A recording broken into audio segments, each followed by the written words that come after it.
વનકર્મી ઉપર હુમલો કરવાના કેસમાં ચૈતર વસાવા સહિત 9 જેટલા લોકો હતા. એમને સજા સંભળાવવામાં આવી અને બધાને જેલ હવાલે કરવામાં આવ્યા હતા. તાજેતરમાં થોડા દિવસ અગાઉ ચૈતર વસાવાના જે પત્ની છે શકુંતલા વસાવા, એમના સહિત 5 લોકોને જામીન જે છે એ મંજૂર કરવામાં આવ્યા હતા અને ગઈકાલે ચૈતર વસાવાના પત્ની શકુંતલા વસાવા અને બાકીના જે 4 લોકો હતા એ બધા જેલની બહાર આવ્યા હતા. આમ આદમી પાર્ટીના પ્રદેશ પ્રમુખ ઈશુદાન ગઢવી સહિતના જે સ્થાનિક આગેવાનો છે આમ આદમી પાર્ટીના, એ બધા જ આ લોકોને લેવા માટે જેલનું જે પરિસર છે ત્યાં પહોંચ્યા હતા. અને સાથે જ આજે બીજી તરફ રાજપીપળાની અંદર ચૈતર વસાવાના સમર્થનમાં આમ આદમી પાર્ટી દ્વારા એક જાહેર સભાનું પણ આયોજન કરવામાં આવ્યું છે. ત્યારે બધા વિશે વિગતે વાત કરીએ આ અહેવાલમાં. જય હિન્દ, BS9 ન્યૂઝ પર આપની સાથે હું છું નિધિ ગઢવી. ચૈતર વસાવાના પત્ની શકુંતલા વસાવા સહિત 5 લોકોના જામીન મંજૂર થયા હતા અને ગઈકાલે એટલે કે ગુરુવારના રોજ આ લોકોને જેલ મુક્ત કરવામાં આવ્યા હતા. એ લોકો જ્યારે જેલની બહાર આવ્યા ત્યારે આમ આદમી પાર્ટીના પ્રદેશ પ્રમુખ ઈશુદાન ગઢવી સહિતના જે સ્થાનિક આગેવાનો છે, નિરંજન વસાવા, ગુલાબસિંહ સહિતના બધા આગેવાનો એમને ત્યાં રિસીવ કરવા માટે પહોંચ્યા હતા. અને ત્યાં પહોંચીને ઈશુદાન ગઢવીએ આખા વિષયને લઈને શું કહ્યું છે એ સાંભળીએ. જે રીતે ચેતરભાઈ અને એમના પરિવાર અને આદિવાસી સમાજના ખેડૂતો ઉપર ખોટી રીતે કેસ કરીને એને તુરંત સજા અપાવવામાં જ્યારે ભાજપે એટલો મોટો રસ લીધો હતો, ત્યારે આજે સત્યનો વિજય થયો છે. સત્ય પરેશાન થઈ શકે છે, પરાજિત નહીં. આજે માનનીય હાઈકોર્ટ તે ચેતરભાઈના પત્ની શકુંતલાબેન અને બીજા 4 એમ મળીને 5ના જામીન મંજૂર કર્યા છે.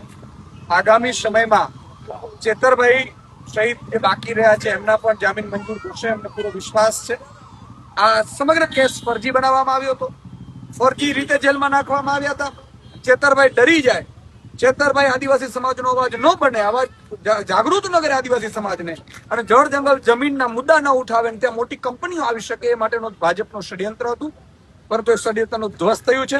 ચેતરભાઈ વસાવા મજબૂતાઈથી ઉભા રહ્યા છે, આદિવાસી સમાજ સાથે ઉભા રહ્યા છે અને એમણે સંઘર્ષ કર્યો છે. આદિવાસી સમાજ માટે 1 વાર જેલમાં ગયા, 2 વાર ગયા, 3 વાર ગયા, એમના પરિવાર પણ ગયા. આજે શકુંતલાબેન અને આખા જે બહેનો છે એ આજે જેલમાંથી છૂટી છે. તો હું અને માનનીય ગુલાબસિંહજી, વર્ષાબેન, નિરંજનભાઈ, દયારામભાઈ સહિતની આખી ટીમ અમારી એમને આજે લેવા માટે જેલમાં આવ્યા છીએ.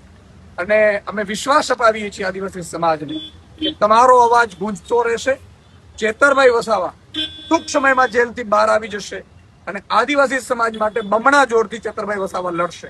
અને ભાજપને પણ કહેવા માંગુ છું કે હવે વારંવાર ચેતરભાઈને જેલમાં નાખીને તમે જે ષડયંત્રો કરો છો એનાથી તમને જ નુકસાન થાય છે. ત્યારે અંબાજીથી ઉમરગામ સુધી આદિવાસી સમાજના યુવાનોમાં રોષ છે.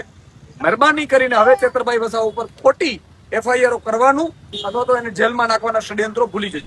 ઈશુદાન ગઢવી દ્વારા ફરી એકવાર એ વાત કરવામાં આવી છે કે ચૈતર વસાવાને ખોટા કેસમાં ફસાવવામાં આવ્યા છે અને હવે આગામી સમયમાં આ પ્રકારે ન કરવા પણ એમણે ચેતવણી આપી છે. બીજી તરફ આજે રાજપીપળાની અંદર ચૈતર વસાવાના સમર્થનમાં એક જાહેર સભાનું આયોજન આમ આદમી પાર્ટી દ્વારા કરવામાં આવ્યું છે. આ સભાના અંતે પણ હવે શું થાય છે અને ખાસ કરીને હવે જોવાનું એ રહેશે કે આ બધાના જામીન થઈ ગયા છે, તો હવે ચૈતર વસાવાને ક્યારે જામીન મળે છે એ હવે સમય આવે ખબર પડશે. તમારું આ સમગ્ર વિષયને લઈને અને ખાસ કરીને તમને શું લાગે છે ચૈતર વસાવાને ક્યારે જામીન મળી શકે છે તેને લઈને તમારો મત અમને કોમેન્ટ બોક્સમાં ચોક્કસથી જણાવજો. આવા જ અહેવાલો સાથે મળતા રહીશું. તમે મારી YouTube ચેનલને સબસ્ક્રાઇબ કરવાનું અને અમને Facebook અને Instagram પર ફોલો કરવાનું ભૂલશો નહીં. બાકી અવનવી અપડેટ્સ માટે આપ જોતા રહો BS9 ન્યૂઝ. નમસ્કાર.